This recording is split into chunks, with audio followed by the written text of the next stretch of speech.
we're given that design a non-inverting amplifier with closed loop gain of k is equal to 10, with closed loop gain of k is equal to 10। तो जब आपको question आएगा कि आपने design करना है या आपने फाइंड आउट करना है जी, कोई आपने ऑपरेशन एम्पलीफायर की वैल्यूज फाइंड आउट करनी है, तो सबसे जो पहला स्टेप करना है आपने हमेशा, वो आपने क्या करना है कि आपने सबसे पहले सर्किट डायग्राम बना देनी है। ठीक है, इस सर्किट डायग्राम के इसके नंबर्स होते हैं आपके पास। ठीक है, क्या मैं कह रहा हूं, इसके पैसे होते हैं, हाँ इसके नंबर होते हैं आपके पास। तो नॉन इन्वर्टिंग एम्पलीफायर का सर्किट डायग्राम क्या होती है, plus minus B naught R1 R2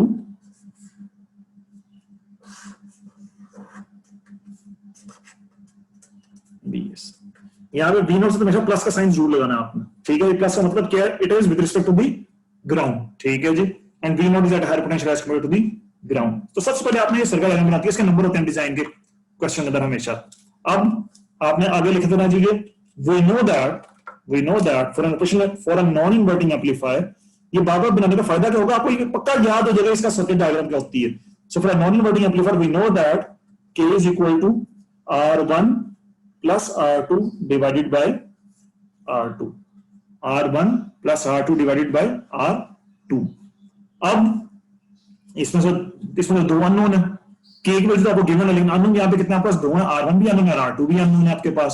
तो फिर आपने यहाँ पे क्या करना है, आपने कहना let R2 is equal to say 10 kilo ohms। ठीक है, इसको यहां पे सब्स्टिट्यूट करना है, K की वैल्यू आपको गिवन है 10। ठीक है जी, तो दिस सॉल्व कर लेना आपने, R1 की वैल्यू आपके पास सॉल्विंग आ जाएगी is equal to 90 kilo ohms। आपका डिजाइन कंप्लीट हो गया। अब यहाँ पे ये वैल्यू जो आपने लेट की है, इसका भी इतना का रूल होना चाहिए कि ये ऐसे तो नहीं बस जो मेरा दिल के मैंने वैल्यू अज्यूम कर लिया।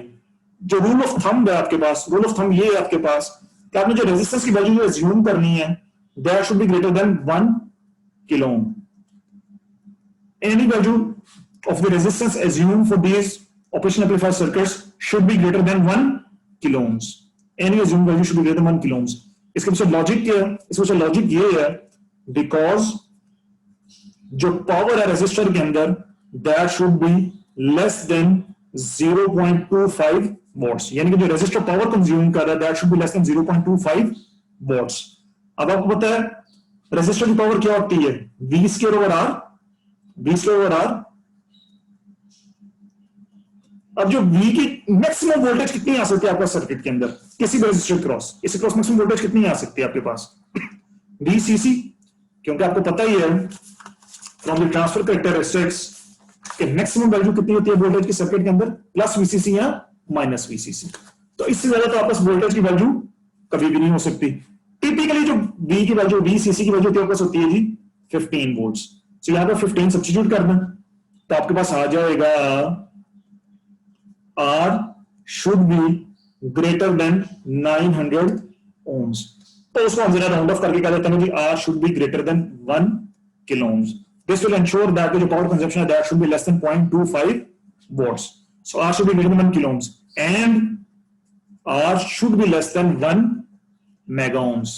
Less than 1 mega की क्या वजह? Less than 1 mega की ये वजह है, आपको पता है कि टॉलरेंस बैंड होता है। ठीक है जी, तो उसकी वजह से आपकी वैल्यू वेरी करती है। जब 1 मेगा से ऊपर चला जाएगा तो इसमें नॉइज वाले इश्यूज आ जाएंगे, बस ये टॉलरेंस की वैल्यू काफी ज्यादा वेरी करेंगे, तो आपकी फिर K की वैल्यू जो है ना वो काफी अनसर्टन हो जाएगी। तो इससे डील करने के लिए हम कहते हैं कि R की जो value should always be less then 1 mega ohms।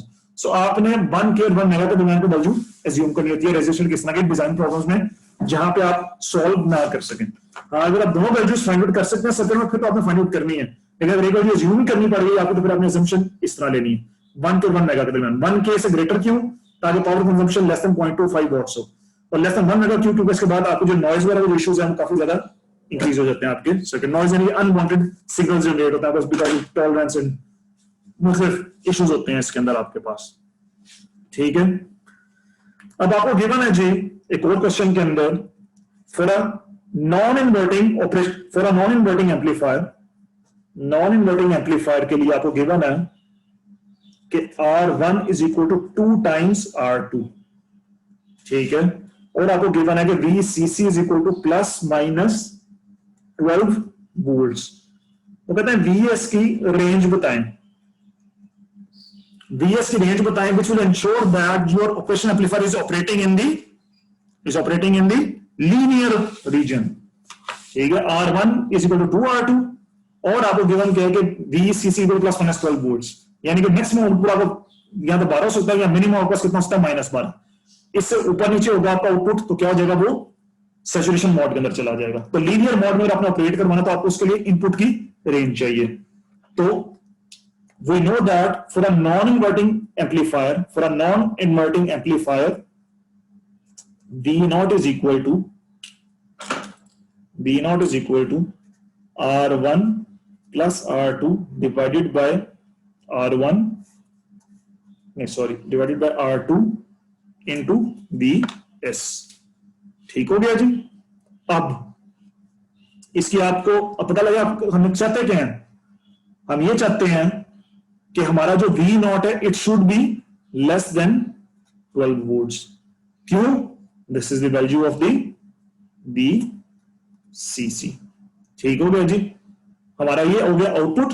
हमने VS find out for the range find for linear mode. So linear mode के अंदर आपको क्या होना चाहिए कि your output should be greater then minus VCC and should be less then plus VCC।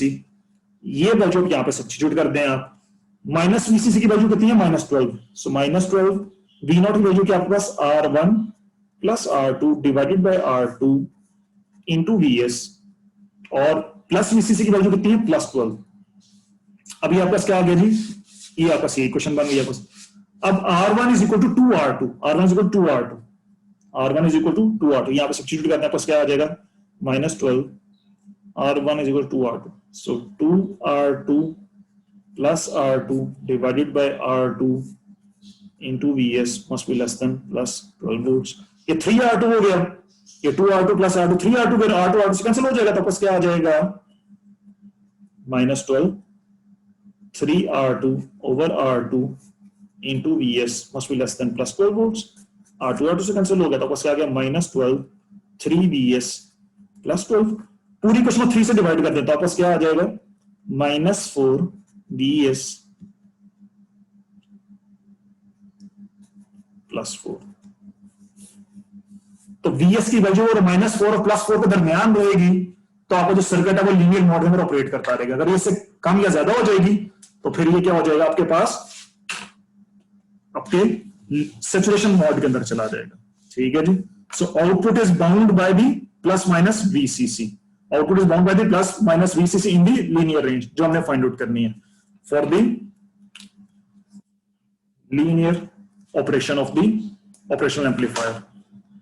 तो आपने यहां पे V0 की वैल्यू रखी बाउंड्स के अंदर और आपने पूरे क्वेश्चन को सॉल्व किया और आपने VS की रेंज फाइंड आउट की फ्रॉम -4 टू +4। ठीक है, इस तरह आप रेंज की क्वेश्चंस फाइंड आउट सॉल्व कर सकते हैं। So this concludes our discussion of the non inverting amplifier.